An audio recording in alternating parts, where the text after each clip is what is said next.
आज बात करते हैं एक सबसे कॉमन सवाल, इस्लाम में पोर्क यानी सुअर का गोश्त खाना क्यों हराम है। ये सिर्फ एक रिलीजियस रूल नहीं है, बल्कि इसके पीछे वही हिकमत यानी कि विजडम है जो इस्लाम के हर हुक्म के साथ जुड़ी होती है। इस्लाम इंसान की सिर्फ इबादत ही नहीं बल्कि उसकी सेहत, अखलाक और सोसाइटी की बेहतरी का भी ख्याल रखता है। सबसे पहले एक अल्लाह फरमाते हैं कि तुम पर मुर्दार खून, सुअर का गोश्त और वो चीजें हराम है जिस पर अल्लाह के सिवा किसी और का नाम लिया गया हो।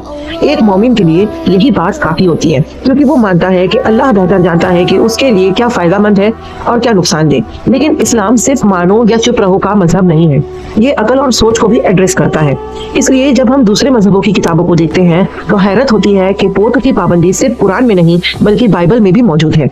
बुक ऑफ लिविटिकस और ड्यूटेरोनॉमी दोनों में सुअर को नापाक करार दिया गया है और उसका गोश्त खाने से मना किया गया है। यानी हजरत मूसा और हजरत ईसा अलैहिस्सलाम के फॉलोअर्स के लिए भी ये चीज हराम थी।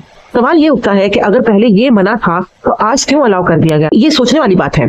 मतलब ये पाबंदी कोई इस्लामिक इनोवेशन नहीं बल्कि एक पुरानी इलाही हिदायत का हिस्सा है। अब अगर हम रिलीजन से हटकर साइंस और हेल्थ की बात करें तो यहाँ भी पोर्क के नुकसान सामने आते हैं। मेडिकल साइंस के मुताबिक पोर्क में कई तरह के पैरासाइट्स और कीड़े पाए जाते हैं।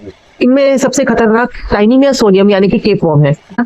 ये कीड़ा सिर्फ पेट तक महदूद नहीं रहता, इसके अंडे खून के जरिए दिमाग, दिल और आंखों और लीवर तक पहुंच सकते हैं।